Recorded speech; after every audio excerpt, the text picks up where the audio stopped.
Even with the sobering statistics and the information about the harmful effects of tobacco on the body, 18 out of 100 people in the United States are still smoking.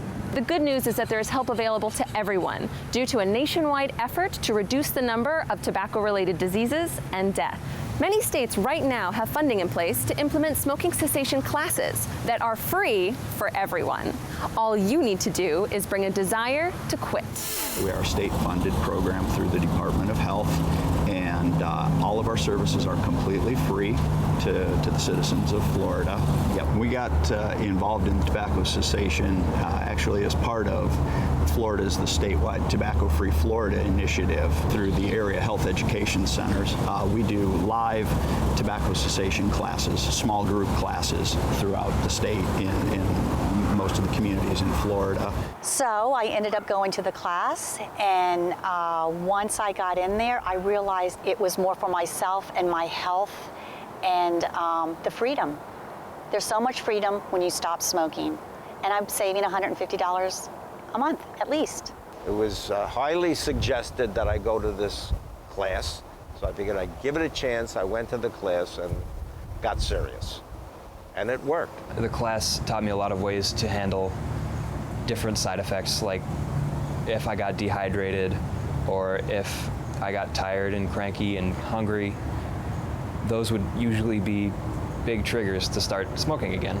It's a 6-week program, and the first 2 weeks we get people ready. We get them to feel secure and start looking at their behaviors. When do they smoke? There's as much the addiction of the holding the cigarette as there is to anything else. So by physically still having that alignment of holding something and doing something with your hands, holding celery, holding carrots, instead of smoking, it can help to reduce the cravings. Once I got in my car, that was a safe place. That's where I would light up my cigarette. That was the hardest part for me, getting in my car and not lighting up a cigarette. If you find that your trigger is that you like to smoke first thing in the morning, don't smoke first thing in the morning. Get up and go for a walk. Take the dog for a walk. And it's behavior modification. My two triggers were getting in my car and my little garden, my patio. And so I just decided that those were the two places that I was going to stop smoking. The best, most important thing to do is really set your date and prepare for your quit date. You have to be really gentle with yourself. I know I did, and that's what I recommend to people, is just be a little gentle with yourself, because you're going to do it. You are going to do it. When I did the class, they gave me a quit date. Okay, I didn't quit on that date, but I quit exactly 1 week later, and I have not smoked since. Knowing that I had a time frame and setting a date that was going to be my last cigarette, I was able to live up to that agreement that I made with myself. I believe it had a lot to do with the preparation ahead of time to get to that point. That it's a decision that I'm able to stick with, and it's going to enhance my life. It's not, I'm not giving anything up. I'm gaining a whole new life expectancy, actually. Sometimes they think, oh, I have to be ready. I have to really be ready. No, give it a shot. Try. Even if you're just thinking about it, come to the program. We'll work on getting you ready. The whole point of quitting smoking is to remove the nicotine from your body. So make it a challenge to reduce the number of cigarettes. When you're removing a drug from your body, any drug, nicotine, you have withdrawal symptoms, and they're unpleasant. By removing the tar, the thing that makes you sick, and just giving you the nicotine, the thing that tells your brain you're okay, you can wean yourself slowly off the drug, and those withdrawal symptoms are much less. AHEC also provides students with complementary nicotine replacement therapies, such as gum, lozenges, and patches. What's nice about the class that I attended, it's wonderful. They give you a choice of the lozenger, the gum, and the patch. Based on the number of cigarettes you smoke, you can check the back of the panel, or you can go to the Habitrol website, www.habitrol.com, and there are resources there to help you quit. The patch did work for me in combination with lozenges, because you would still get that hand-to-mouth kind of coordination habit.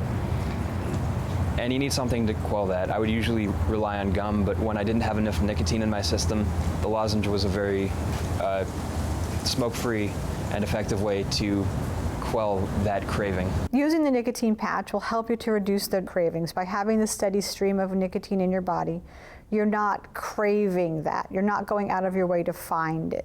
It doesn't stop you from doing the activities that you're doing on a day-to-day basis. It was a major thing having the patch for the cravings because I did not have that part of the craving at all anymore. Once I put the patch on, it did what it's supposed to do. Studies have shown that the use of a support program lead to much higher success rates when you're quitting smoking. Right now our success rate is about 35-36% at the 7-month point, which is very good. We're very happy and proud of that number. It needs to be a partnership. You need some help.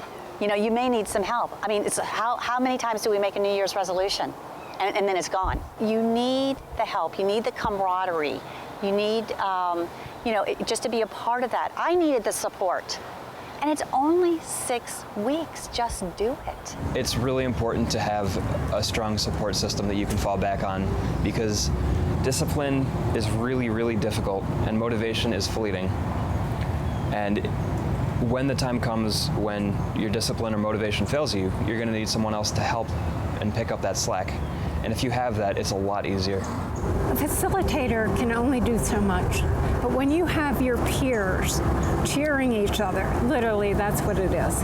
You listen to one another, you share your stories, what was difficult each week, what was successful. People learn from each other. What worked for one may help another person.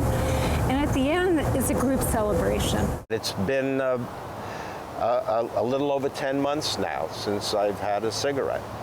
So it's good. I've been smoke-free for 5 weeks. I actually don't really think about smoking very much at all anymore.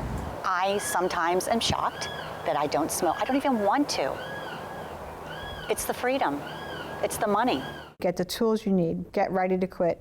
You too can succeed. One of the best parts of doing this is hearing from folks that have participated in our programs and have been successful in their quit attempts, in the difference that it's made in their lives, in the quality of their lives, and everything. So that really is, for me anyway, and I think for a lot of people who are involved in this, one of the best parts of all of it, yeah. Very inspiring. Thank you to our guests for all that you're doing to help people kick the habit for good. Now, if you'd like to try the Habitrol patch, just log on to Habitrol.com. And of course, you can also log on to Access Health right now for more great information.